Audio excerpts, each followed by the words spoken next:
But we begin tonight with a big lie. No, not the big lie, another lie. Something that we heard in Senator Katie Britt's response to President Biden's State of the Union address last week. Now, you remember, during the Alabama senator's rather odd remarks, there was this moment when things got really, really dark. I traveled to the Del Rio sector of Texas. That's where I spoke to a woman who shared her story with me.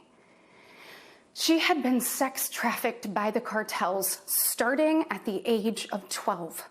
This is the United States of America, and it is past time, in my opinion, that we start acting like it. President Biden's border policies are a disgrace. Now, while she does not explicitly say when and where these horrific events took place, it is heavily implied that it happened on President Biden's watch, which turns out not to be the case at all. As journalist Jonathan Katz uncovered this weekend, not only did these atrocities take place in Mexico and not in the United States, they happened between 2004 and 2008 when the American president was George W. Bush. The victim in this story, Carla Jacinto Romero, even spoke out after Britt's lies were exposed, telling CNN, quote, "I hardly ever cooperate with politicians because it seems to me that they only want an image. They only want a photo. And that, to me, is not fair," unquote. But beyond just misleading the public on that story, something else Senator Britt also forgot to mention is her own party's role in blocking immigration-related legislation over the past several decades. Now, I'm old enough to remember when comprehensive immigration reform was actually a very normie Republican policy goal in the Ronald Reagan, George Herbert Walker Bush era. In fact, in November 1986, my freshman year in college, President Reagan signed into law the Bipartisan Immigration Reform and Control Act of 1986, better known as the Simpson-Mazzoli Act, named for a Democratic Congressman, Romano Mazzoli of Kentucky, and Republican Senator Alan Simpson of Wyoming.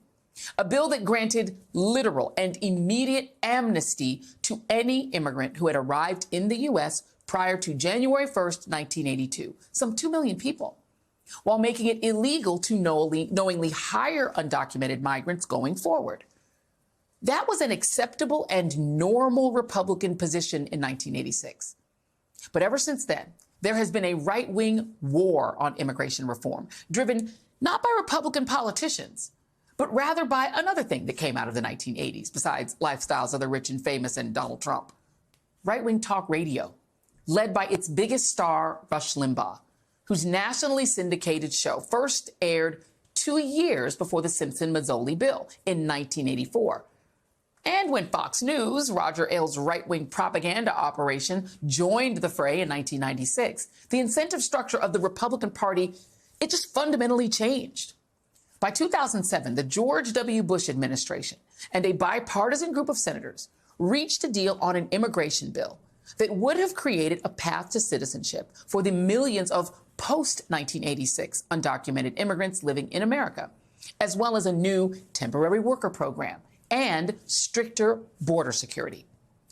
Many thought that this would be the big legislative achievement of Bush's presidency, until this happened.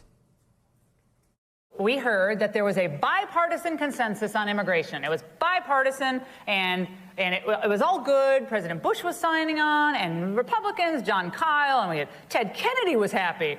That's all I needed to hear. It had been left up to the major news networks or the regular cable networks. This would have been a done deal. This was signed, sealed, and delivered right at the Rio Grande for us. Well, it turned out that talk radio and the internet energized the people.